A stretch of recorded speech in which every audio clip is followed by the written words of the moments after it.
इस समय हर कोई भरत तिवारी के एनकाउंटर के बारे में जानना चाहता है कि आखिर भरत तिवारी का एनकाउंटर कैसे हुआ।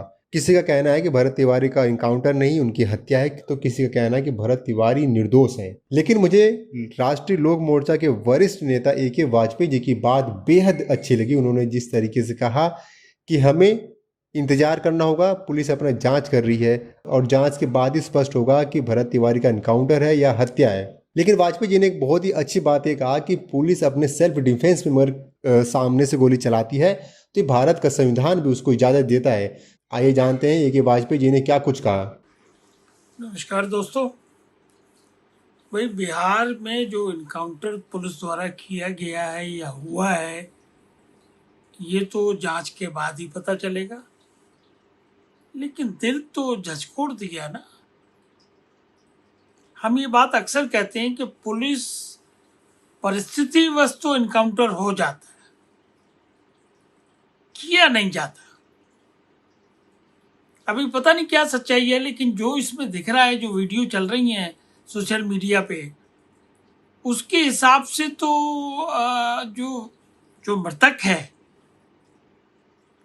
वो बाकायदा रिवॉल्वर लेके पुलिस वालों को धमका रहा है, और एक बार नहीं, बार बार धमका रहा है। अब क्या उस वक्त परिस्थिति बनी, ये मुख्यमंत्री साहब ने न्यायिक जांच का आदेश ऑलरेडी कर दिया है। देखिए, हम परिवार के साथ हैं, पीड़ित परिवार के साथ हैं, चाहे बिहार का हो, चाहे यूपी का हो, चाहे मध्य प्रदेश का हो, चाहे राजस्थान का हो, चाहे कर्नाटक का हो, चाहे आंध्रा का हो। मुझे वो भी घटना याद है जब रेपिस्टों को इनकाउंटर कर दिया गया था।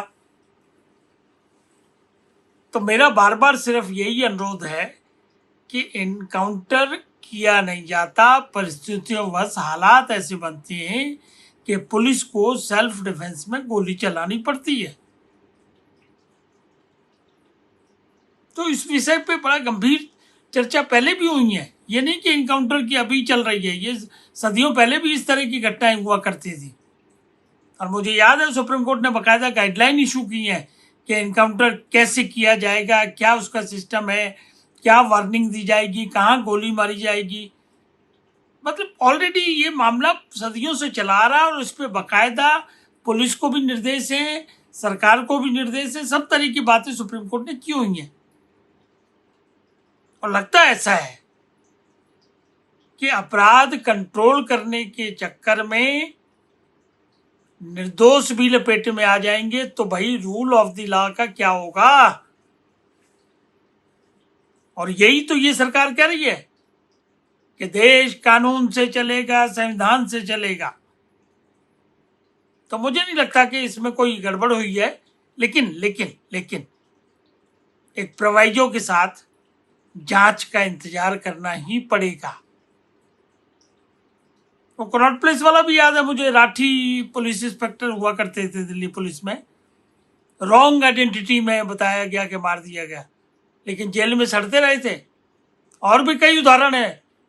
तो पुलिस वालों को भी ओवर एक्साइटेड नहीं होना है। पुलिस को अपने कानून की मर्यादाओं में ही काम करना है, लॉ एंड ऑर्डर मेंटेन करना है। आपको ड्यूटी निभानी है, जान की सुरक्षा भी करनी है, एनकाउंटर नहीं करना है। हो जाए तो अलग बात है, सेल्फ डिफेंस का तो कानून इजाजत देता है। तो जनता को भ्रम की स्थिति में भी नहीं आना है, पुलिस को कानून के हिसाब से काम करना है, सरकार संविधान के हिसाब से ही काम करती है, कानून के हिसाब से ही चलती है। तो इसलिए इस विषय को राजनीतिक तूल न देकर जांच का इंतजार करें, और अगर कुछ गड़बड़ हुई है तो दोषियों को सजा दी जाएगी, ये हमारा विश्वास है। धन्यवाद।